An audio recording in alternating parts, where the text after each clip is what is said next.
You're in a good place now. You are listening to Perspectives with Ashley Burgess. Welcome back live to Live Your True Life Perspectives, and I'm your host, Ashley Burgess. I think a lot of you know enough about me by now over all the years that you know that I like comedy, I like improv. I like it when people can get up on stage and entertain, and it's awesome, and it's fun, and you have some really cool memories from it. You know, I like it when I get to meet people that do this for a living and have done this for a long period of time with a really awesome body of work, and they're in the process of actually increasing not only their coverage, but also the listenership, the viewership, and everything they have in between. Joining me live here in studio on Live Your True Life Perspectives, Frank Ford. Frank Ford is one of the founders of the 4-Day Weekend Comedy. They do amazing improv. They've been in business for 20 years in Fort Worth. They're about to open a new studio. Frank, great to have you on the air. How are you doing?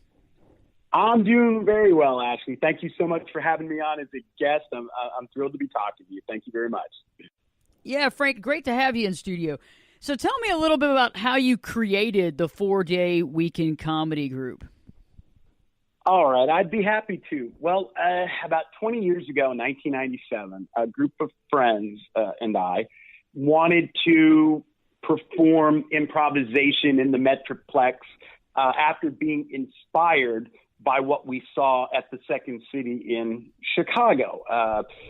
Some of us had gone up to the conservatory there, we trained there, and we got to see so many great sketch reviews that were directed by the likes of Mick Napier and performed by the likes of Rachel Dratch and Tina Fey and Scott Adsit. So we came back to the Metroplex and we really wanted to do our own show, do it our way. But there wasn't any kind of a show or stage that we could be part of. So David Wilk, David Ahern, Troy Grant, and myself were the founders of 4-Day Weekend. And way back in 1997, we decided, hey, let's do our own show. And so that was sort of the impetus or genesis for it. We were all sort of, fans of comedy since we were kids. We had similar tastes in comedy. And so it was just a natural fit for us all to all work together. And at the time we were living in Dallas and we were looking around for spaces to perform. And Troy Grant said, I know we've been looking around Dallas, but what about Fort Worth? Well, in 1997, Fort Worth had yet to experience the growth spurt or explosion that it's experienced over the last 20 years. And so we said, but we're yes and guys, which is what improv's based on, the yes and philosophy. And we said, sure, yeah, let's check out Fort Worth. So we went out to Fort Worth on a Wednesday night, went to Sundance Square, and it was hopping. It was alive. There were people down there. And we fell in love with it immediately. And that was the place we decided, Fort Worth would be a great place for us to start our show. And that's when we decided on Fort Worth 20 years ago. And then oddly enough, now, 20 years later, we're actually finally opening a second theater in Dallas. So it's kind of come full circle for us. But that's sort of the genesis of 4-Day Weekend and how it began. I think that's interesting, Frank, when you talk about how, basically you went there to the conservatory, you came back, and you really needed to find your own place to perform. Like, you weren't going to try to figure out cookie cutter, okay, I got to try to get in here, or better yet, oh, well, we can't perform there, so I guess our dreams are shattered. You actually created your own place, your own dynamic, and did you just go for it at that point? Were there questions in your mind, or what was going on in your head at that point? Oh, well, certainly. The great thing about youth is that you're naive a little bit and you're a little delusional. Like you don't know what you can't do, right? You don't know what you don't know. And so, we went out there, and originally we found a space. It was about 100-seat theater, and it's closed now, but it was the Casa on the Square in Sundance Square, and it was a 100-seat theater. And at the time, there was a show that was running there, and we had met the stage manager and said, we'd like to, perform here. Well, the show that had been running there had been a long running musical called Forever Plaid. And Mike Hendricks was the stage manager at the time. And, we were this new, we had performed stand-up comedy and had done some improv, and we had training, but we weren't a name. Nobody knew about us. And, Mike Hendricks was gracious enough to give us a shot. Well, that shot took the form of a 6-week run, and we started our show after Forever Plaid at 11 o'clock, if you can believe that. So here we were, this no-name group with a 6-week run, a 6-week commitment, going on after a very popular musical at 11 o'clock. And, so it had very inauspicious beginnings, but it was a shot. It was a chance. And we just kept plugging away. And, after the first week when we packed it with family and friends, the crowd dwindled off. But by week six, there was enough people that, Mike said, hey, do you guys want to extend it? Keep going. We said, sure. Well, our contractor commitment kept getting extended because the popularity of the show kept growing and growing and growing. And then after a year at Casa, we actually moved from the 100-seat theater. We were popular enough to go to where we currently are, the 4-day weekend theater, which is the old Caravan of Dreams. And that's a 212-seat theater, beautiful space. And that's kind of, after 1 year at Casa, we were able to move over to the bigger space. But had it not been for the Casa on the Square, Mike Hendricks, and really the city of Fort Worth, it's a great city, very supportive, we wouldn't be where we are today. So, yeah, at the beginning, it was a 6-week run, but 6 weeks turned into 6 months, 6 months turned into 6 years, 6 years turned into 20 and still counting. So here we are. So, but we credit Mike and the great city of Fort Worth with our success, for sure. That's awesome. I mean, you were given a chance, you rolled with it, and I understand, it takes time. It takes time to build an audience. It takes time to, to build a following, for people to really get into touch with that. And I think anybody that's listening to the show right now, that's been working in that direction for something, no matter what it is, it's like you got to keep just going after it. You got to keep refocusing, not looking around you. I think one of the hardest things for us as human beings is to not judge our successes against others. And sometimes when you're building something that big, it can be overwhelming, but it's just like refocusing and saying, hey, I'm going back like you were. We're doing it again at 11 o'clock tonight.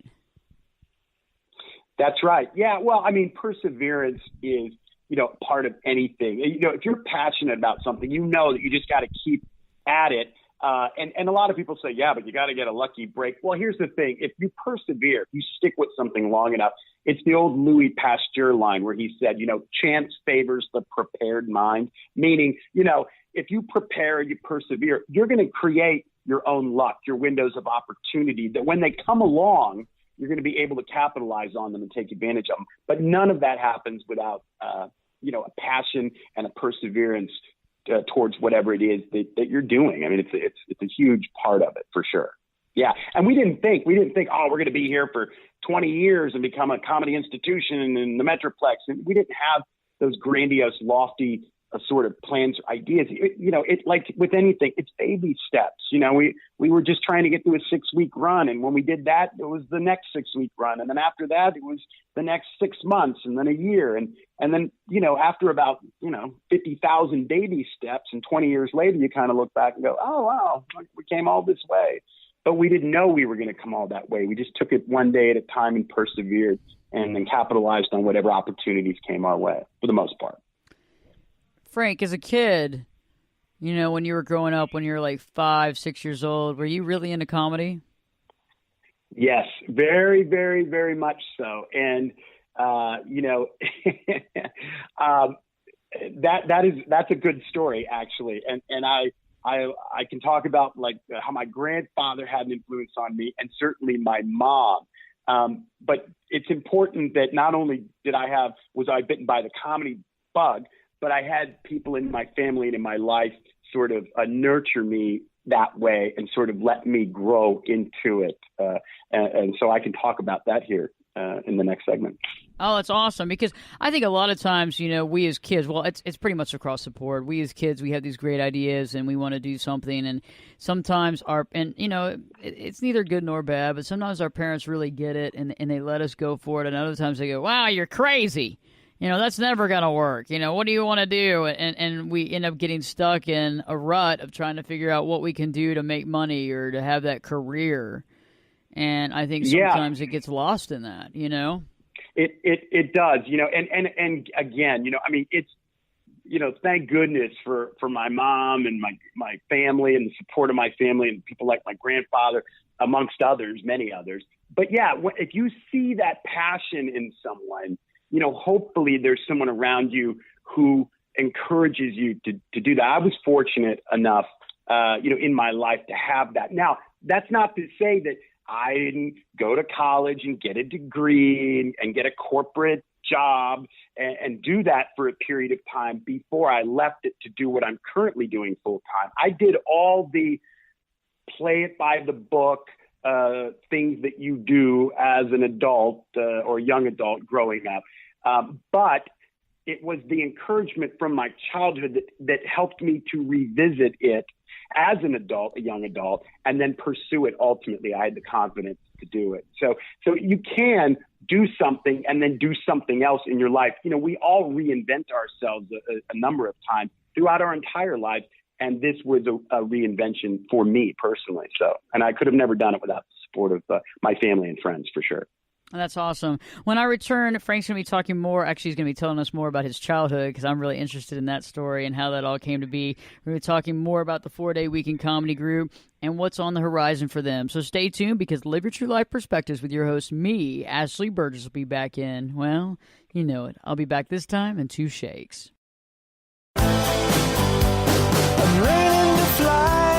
Turn it up and jump in the deep end on Perspectives. Now, here's Ashley. Welcome back live to Live Your True Life Perspectives, and I'm your host, Ashley Burgess. Joining me live in studio, Frank Ford, founder of 4-Day Weekend Comedy Improv Group.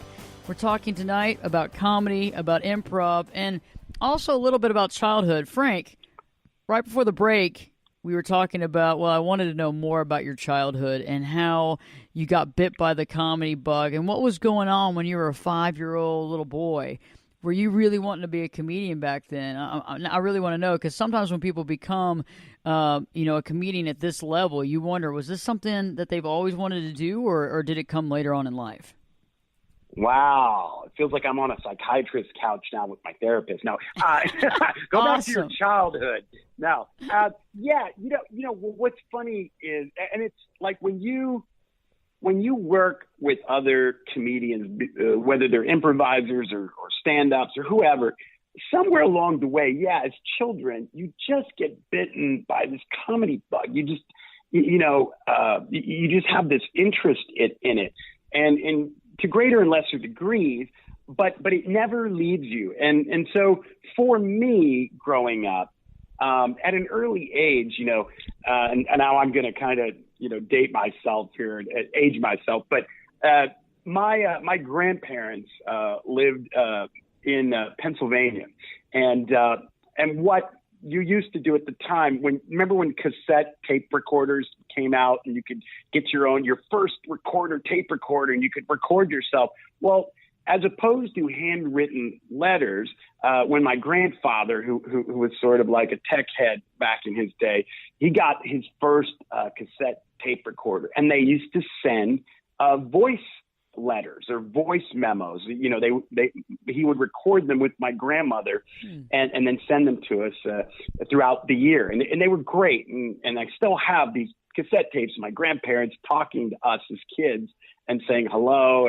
And they're really wonderful things to have, to archive and go back and listen to. But one of the things my grandfather and I used to do when I would visit my grandparents, we would watch Looney Tunes, Bugs Bunny. And the thing, my grandfather would always watch cartoons with me. And it was through the Looney Tunes and the voices that like Mel Blanc did. As a kid, I could do a lot of I started to learn how to mimic and impersonate people and be able to do voices. I had sort of a knack for this. So it kind of played into my comedy and my voicing. My grandfather subsequently would send tapes of Looney Tunes that he would record, and I would listen to the tapes. And my grandfather, I'd memorize the lines, and then if we would talk on the phone, I would do my voices for him that I'd learned, and I'd recite the cartoons and the line. Well, without knowing it, by watching the cartoons, I was learning about characters, character development, structure, storytelling, and of course, voices, funny voices. So that was my first sort of foray into comedy, and it was through my grandfather and our love of Looney Tunes and watching cartoons together. Now, years later, as a 12-year-old or however 11-year-old, you start to do things to get an allowance. Well, growing up, my mom had her vinyl record collection, and I remember years ago going through and I saw her Elvis Presley albums and listen to those. And in her vinyl collection, in a box in the basement, I found some comedy albums. My mom listened to comedy. She listened to Bob Newhart and Jonathan Winters, amongst others. So she had all these comedy albums. And I started listening to my mom's comedy album collection. So my mom had an affinity for comedy. And by listening to her albums, I really got into it. Well, once I made a certain amount of money from my allowance or some odd jobs, I think it was like, stacking firewood, I got on my bike one day and I rode to the record store and I bought a Steve Martin album. And that album was my first comedy album. Now, there was no cursing allowed in our house. And I remember playing the album in my bedroom under a sheet. And my mom came in as soon as Steve Martin dropped the S-bomb. And my mom was furious. She said, "What are you listening to?" And I jumped up, and she was bringing laundry up to my room. She heard Steve Martin, the S-bomb. She was furious with me. And I said, "Hold on, Mom. Let me explain." I said, "I listened to your comedy album, so I know that you like comedy. And I took the money that I made from stacking firewood to buy my first comedy album, and it's this Steve Martin album. Now, here's the deal." I was making deals as a kid. I can't believe I did this. But I said to her, "If you just listen to this album with me, and if you laugh, you can't punish me. And if you don't laugh, I'll take whatever punishment you dole out." Well, my mom, to her credit, put the laundry down and sat down on my bed. And I played the entire album, and we were crying, laughing together. And after that moment, my mom left the laundry. From that moment on, if I wanted to stay up and watch Saturday Night Live or David Letterman or Benny Hill or what have you, my mom always let me do that because she knew I had a love for comedy. And even though that may not be what I was going to do with the rest of my life, she encouraged me to pursue it in any capacity that I saw fit. And I'll never forget that moment of me and my mom listening to Steve Martin, laughing and crying. And from that day on, she always encouraged it. And so when I left corporate America to do 4-Day, she was so thrilled and so supportive. And I think about that day, and that for her was probably where she saw in one of her children, "Ooh, he might do something with this someday." And sure enough, I did. That's awesome. That's awesome. That's awesome. That is so cool that she actually sat down and listened to it with you. She did. To her credit, I mean, she could have punished me, but and I don't know where the idea spawned to sort of, I'm like bargaining with my mom. But to her credit, yes, she said, "You know what? It was one of those moments that a parent has with their kids where she thought, all right, let's see where this goes. I don't know where it's going to go, but let's see where it goes." And then throughout the years, it's been really fun to share the successes of 4-Day Weekend with her.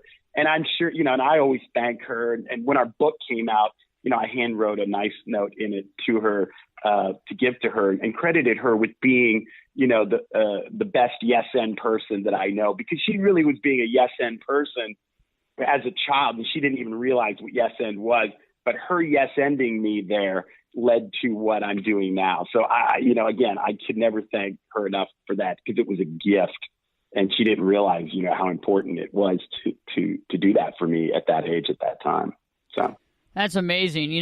As a therapist, it's like, I hear, as I was talking earlier before we were on the air, you got to put these random hats on. And, as a therapist, I hear a lot of clients, come into my office, and it's like, they didn't have that same opportunity.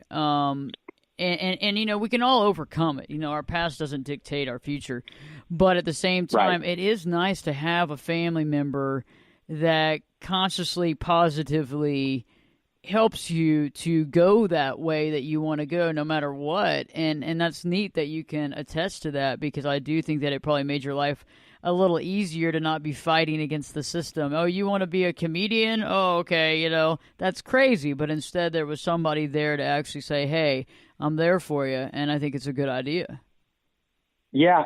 You know, because when on paper, if you were to ask 99% of the people, if they said, wait a minute, you're giving up this salary, the stock options, the 401k, the insurance to go do improv, you're going to make up scenes and songs. Wow, dude, you got to stick with the corporate job. That's the safe play. But as soon as I said something to my mom, like, hey, I'm thinking about doing this, she's like, you know what? If that's really what you want to do, then you should do it. You know, I think whatever you're going to do, you're going to be successful at and great at. And of course, she's my mom. She's going to say that. But those moments when you're like, yeah, you're right, I can. And so you kind of make that leap, you know, and we say it in the book, you know, life is all about the leap. It's not about the landing. You're going to land somewhere, but you can't be afraid to make the leap in life. And it's the encouragement of family and friends and loved ones, people in your life, that help make that leap, or making the leap, taking the leap, that much easier.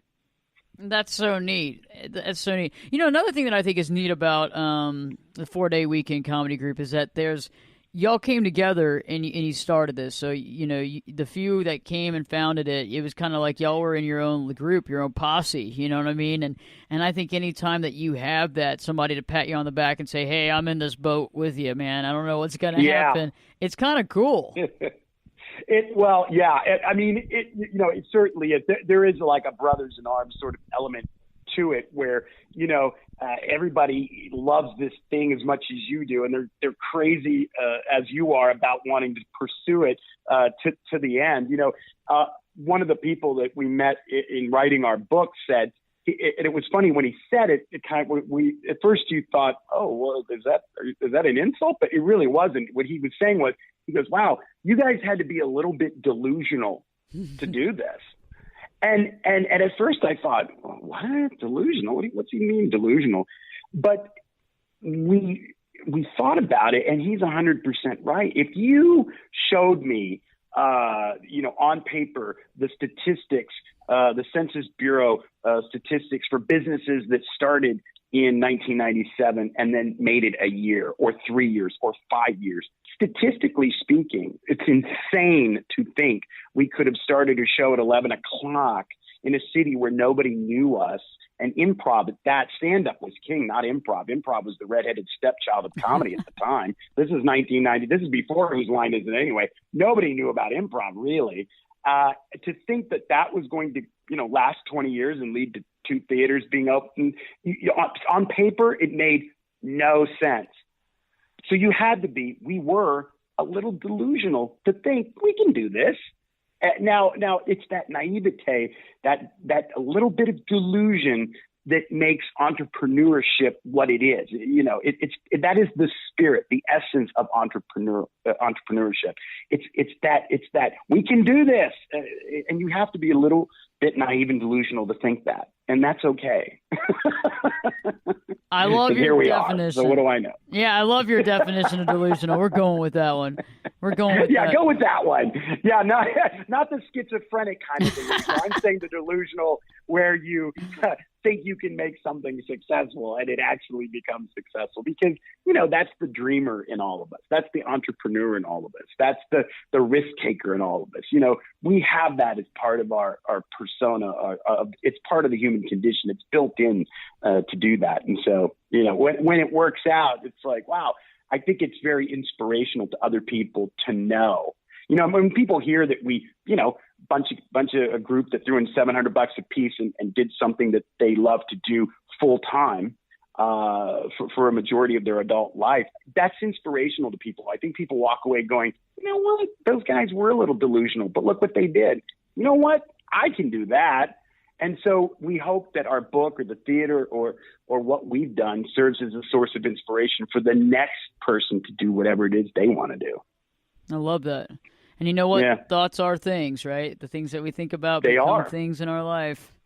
That's Yeah. very interesting. Stay tuned. When I return, Frank's going to be talking more about 4-day comedy, more about improv, and just how he got here and how amazing it is and the stuff that's happening here on the forefront very soon. So stay tuned, because Live Your True Life Perspectives with your host, me, Ashley Burgess, will be back this time in 2 shakes.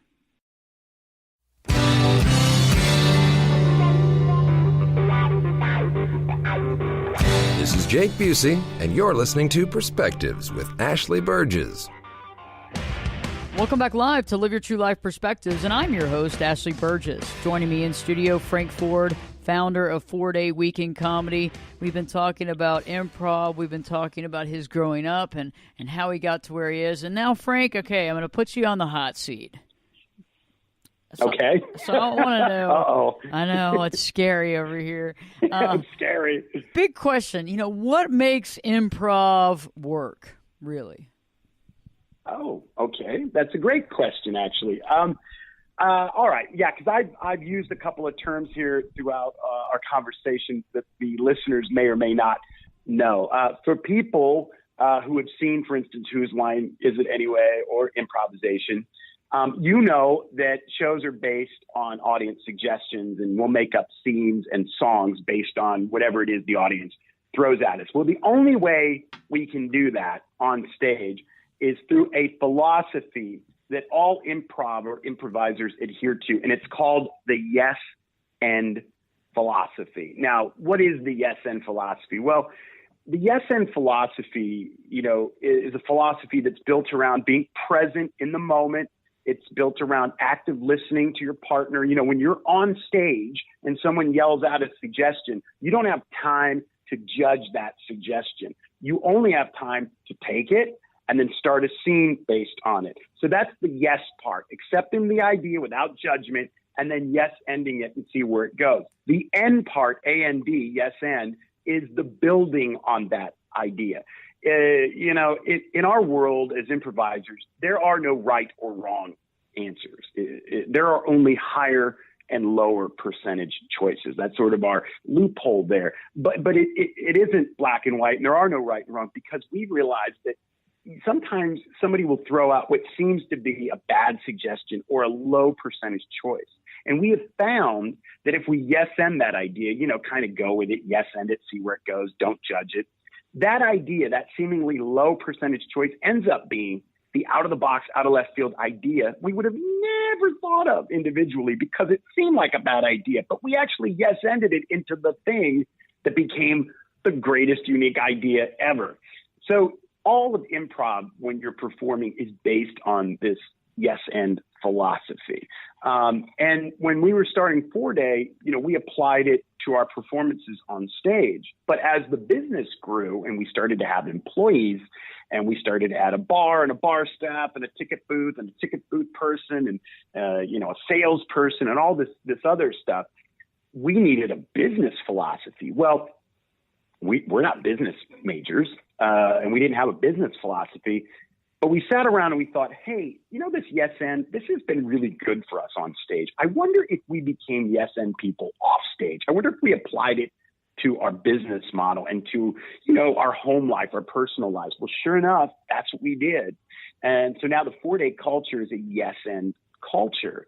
And so we've been able to just build 4-Day to what it is today because everybody has been open to every idea that's been thrown out there. I mean, we're entrepreneurs in residence at the TCU Neely School of Business, which is a top flight business school. We sold the show to 20th Century Fox in LA. We've written a book that became a national bestseller. We've gotten the key to the city. We've won Small Business of the Year there in Fort Worth.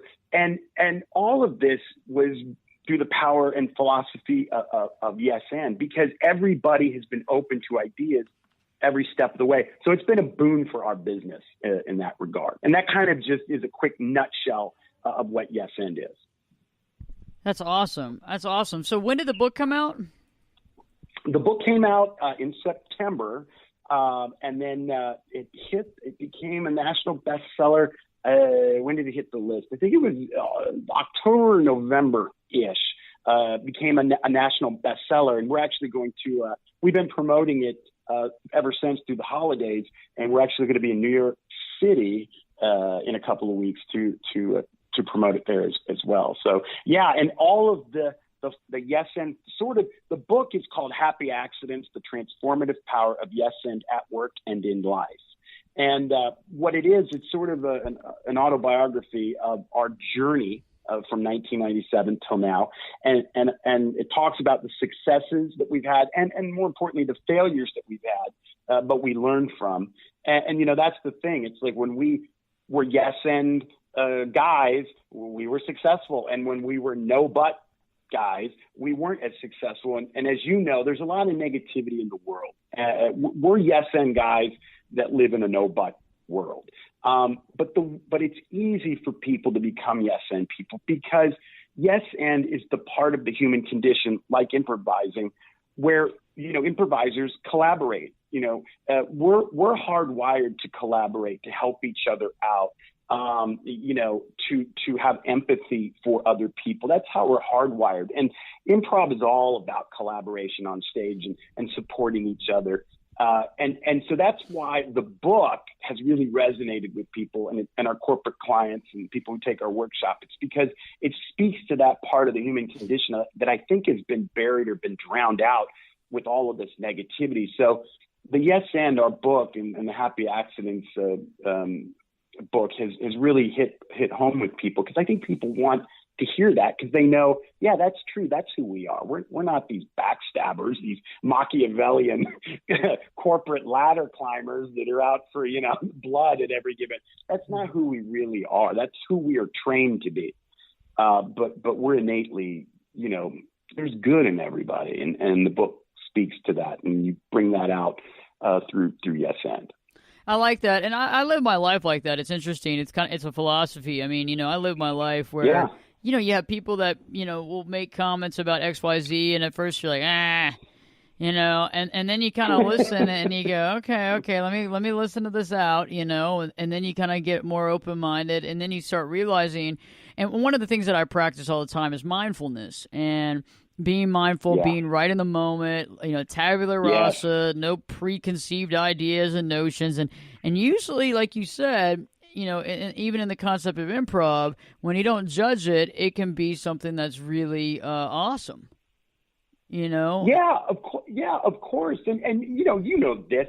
I mean, look, if you get two people in a room where you think, they're so different, you know, you get people talking that 95% they have in common. It's the 5%. But, you know, the world would have you believe that the 5% in differences that you have is the 95% within all. It's not. It's not the majority of who we are. It's a small minority of who we are. And I think once people, you know, start to understand that, you know, you start to create lines of communication, you know, and that's the thing. Yes, and you have to like if somebody, you know, if somebody says something, we could interpret it two different ways. If someone said aviator, I might take the stage and think, okay, aviator, I'm going to be a pilot in this scene. But you might hear aviator and think, ooh, I'm going to wear aviator glasses, aviator sunglasses. We're going to be, you know, on a motorcycle. Mm-hmm. Now, both ideas are right. But, you know, if you started that scene as a bicycle cop with aviator glasses, it's my job then as a performer to yes and your idea. And we'll see where it goes. I don't judge it. I don't say, oh, aviator glasses, motorcycle cop, that's stupid. My idea of being a pilot with as an aviator is better. No, we don't do that in improv. And your motorcycle cop scene or idea, which would our scene together might be the best scene that we've ever done. You know, so improv forces you to be open-minded and listen to others and honor each other's perspective, because everybody has a different perspective than you do. We should honor those perspectives, not hate people for them. And improv teaches you to embrace all of that. It really does. I mean, it's a great philosophy for life. It really is. And the exercises are easy to learn. And, oh, by the way, they're free. They're free to do. That's the great part, you know. So anyway, it's changed my life and the life of everybody at 4 Day. and the people that we've come in contact with. So, one of the big reasons for writing the book was to reach a wider audience with it, because a lot of our corporate clients or fans would say, man, you got to tell this to other people, let them know about all this. And I thought, you know what, you're right. So that really was the impetus for us, writing the book, to get it out there to an audience that, can't see our show in Fort Worth or Dallas. That's awesome. I feel like I'm an improvist person every day of my life now. Now that I know that there's a philosophy behind it. Seriously, this is good stuff. Because no, that's one of the things we talk about. You just said it. Look, we did not script this conversation that you and I are having. You are an improviser. Everybody, technically speaking, is an improviser. I mean, that's my profession. But you're an improviser. You do not script your day. You improvise your day every day. We all do. And so the only question that you have to ask yourself as an improviser is, do you want to improvise in a positive environment, or do you want to improvise in a negative environment? It's your choice. You can choose either one. We choose to improvise in a positive environment. You're doing it anyway, so why not pick a positive environment versus a no-but environment? Why not choose yes and versus no but? That's all we're saying. And yeah, you're right. You are an improviser. You've improvised this whole conversation with me. We didn't script it. So, That's awesome. just extrapolate from that to everyday life now. You're improvising all the time. Do you ever let laymen or lay women on into the improv group on one of those off nights at 2 a.m. in the morning? I would love to try it sometime. You'll have to tell me where somebody can go that doesn't know what they're doing. Well, what's great is that for those that are interested, like if they see our show, they can take classes at our training center to kind of learn about this stuff. And then they have a showcase, at the end of an 8-week course. We have like 5 levels. So you can get into level 1 and learn about improv, work with other people, and then have a showcase for your family and friends. And that's a great introduction to improv. But yes, in the shows, we'll bring people on stage. And here's the great thing in our show. A lot of people are willing to volunteer to be in the show because they know that we have fun with, we don't make fun of. And it's because we only set people up and each other up for success, never failure. So yeah, it's great. We'll improvise with people on stage in our show. So you'll see a person, man or woman, off the street come in and be part of the show. And they're great. And they improvise with us on stage because they know we're not going to make them look stupid. So our shows are a lot of fun. I can't wait to go. So tell me, being that I don't like to always specify, but I do have a station here in Dallas, and so tell me about your new digs in Dallas, Texas. Oh yeah, okay. So we are opening our new Dallas theater in the old Contemporary Theater space. It's right off of Lower Greenville. So for those of you who know where Trader Joe's is and the Truck Yard, we are right there in the old Contemporary Theater in Lakewood off of Lower Greenville, and that's going to be our new theater space.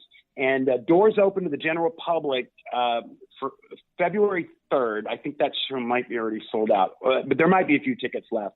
And then we'll be there every weekend, open up to the general public. And then, of course, we're also going to open it up for our corporate clients and then for the training center there as well. So February 3rd, we're doing all of the remodeling and putting all the chairs and the booths and getting it all fixed up right now. But February 3rd, it'll be open for the general public. And then we're excited about it. It's in Lakewood. It's in a great area, and we're thrilled. We're thrilled to have 2 theaters now. So you can either go see us in Fort Worth and Sundance Square, or now at the 4-day weekend theater East.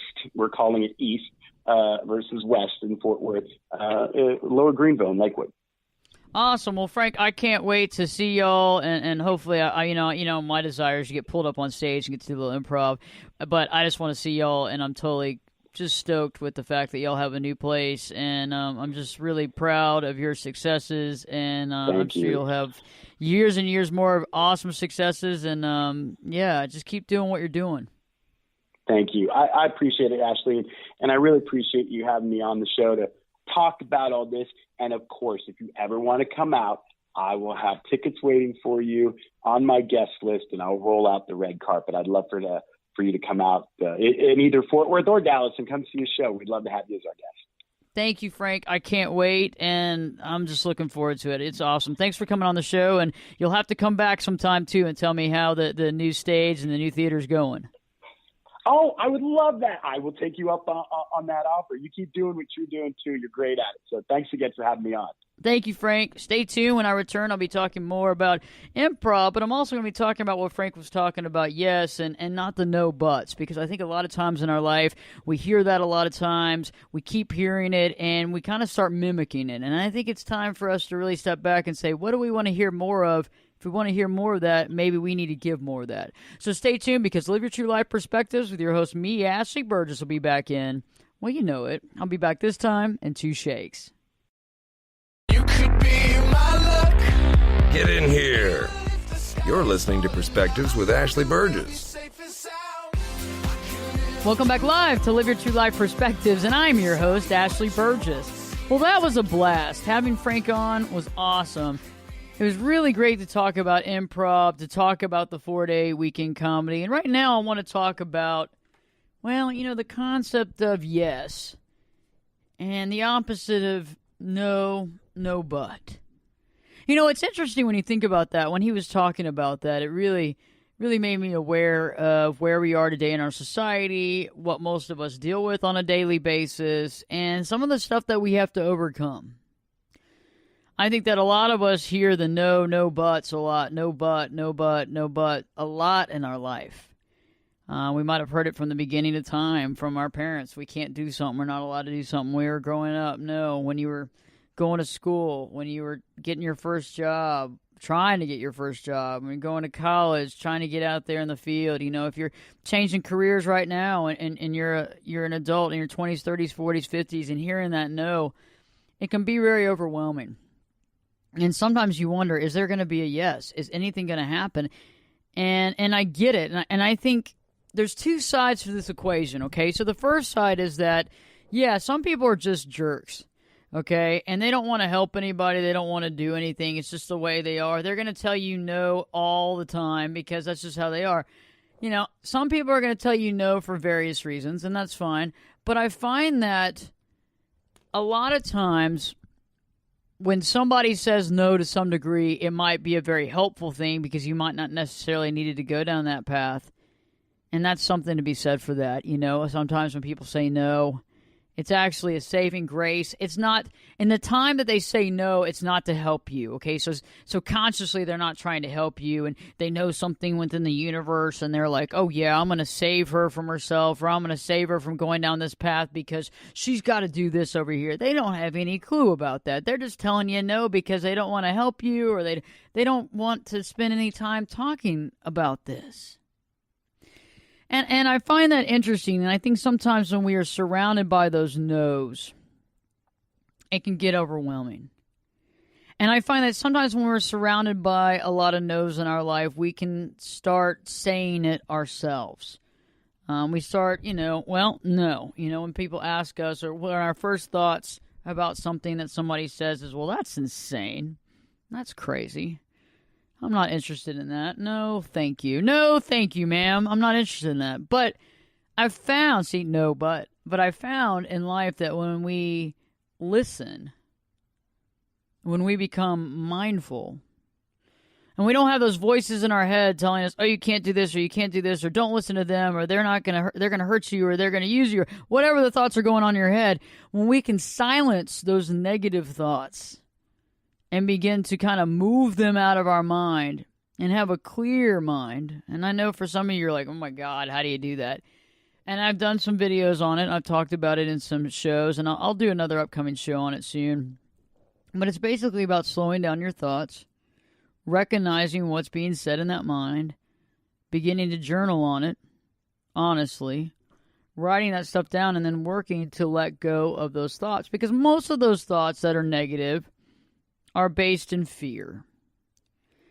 And as many of us know, fear is false information appearing real. And it can really scare the crap out of you. It can be overwhelming. It can cause anxiety, stress. It can cause you to actually be in a good situation, but because you're so stressed out and anxiety-ridden with these thoughts, you actually see the situation as a bad situation. Yeah. And so I've thought more often about being mindful and how to do that. And I do that in my daily life, and it has taken practice and it's taken a lot of work. I'm not going to say that it happened overnight and I just became perfectly mindful and all of a sudden my mind was just a blank slate, tabula rasa, and everything was perfect. No. It took time. It took work. It took me to see the thoughts, not just hear them, not just act on them, but see the thoughts and work through it and really let these go, and then eventually letting all that fear go over time, because I would ask my questions, is this real? Is this true? Does this hold any water? No. So why am I still thinking about it? And when I let go of a lot of that guilt too, the crazy guilt, the guilt that we have no reason to be guilty for, like we couldn't save someone else, you know? I mean, like these crazy things, like I wanted to save this person when it's all about that person saving themselves. It's not about you saving that person. And the idea that you think you can save them it's foolish anyway, but it's a good ego trip, I'll tell you that one. So, what about saying yes more? What about listening more? You don't have to jump into it and say, yes, oh sure, I'm in it to win it, let's do it. It's more like, okay, I'm going to listen. I'm not going to say no. I'm not going to say yes, but I'm going to allow this thought to be. I'm going to allow this conversation to happen. And I'm going to figure out exactly where I stand and how I feel about it. And I think in our daily living, we have some people that come to us with some various ideas and some thoughts.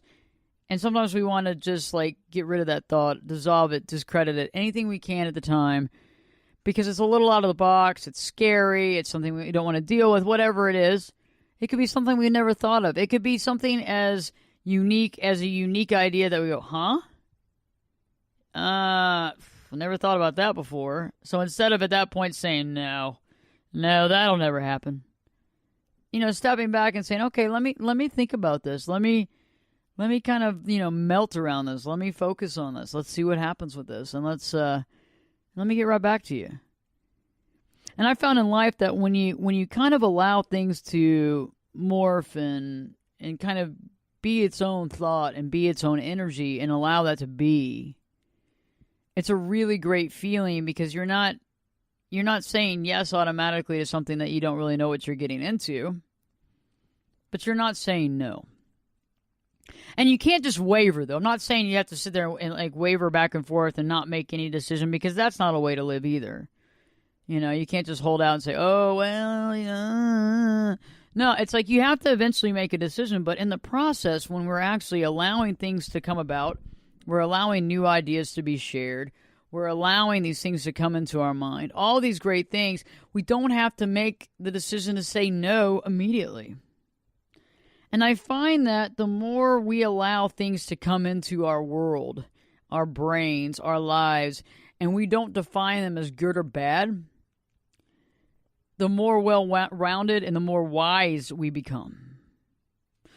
And that wisdom is imparted by the ability to see every side to a situation, all perspectives, without judgment. When we halt all judgment, our life gets a lot easier, okay? Because we might not agree with something. We might say, hey, this isn't for me, but we don't have to judge it. What I've found is that when we judge things and we judge other people and we judge other people's actions, we get out of our own life. We become a sideline player. We become, it's like we're watching a reality show with everybody we know in it, and we're like sitting on the couch eating popcorn going, okay, we've already seen that part. When is the argument going to happen? Oh my God, I can't believe we're watching this again. Instead of living our own life. We begin to judge other people around us. And, in reality, think about it. I'm sure people are judging us, too. They're probably judging you. But do you have to go there mentally, emotionally? And do we have to share our brain with that kind of stuff? And so one of the things I really took from today's conversation with Frank is that,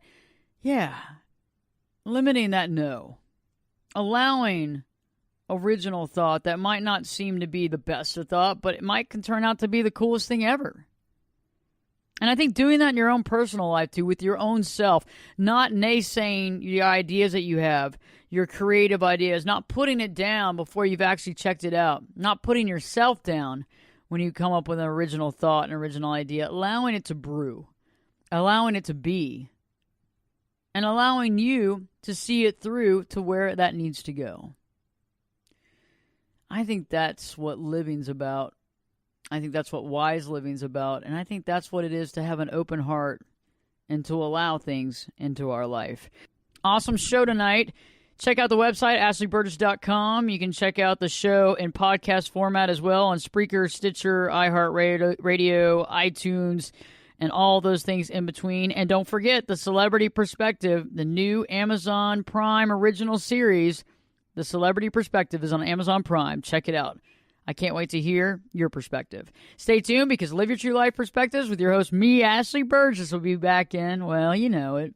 I'll be back this time in 3 shakes.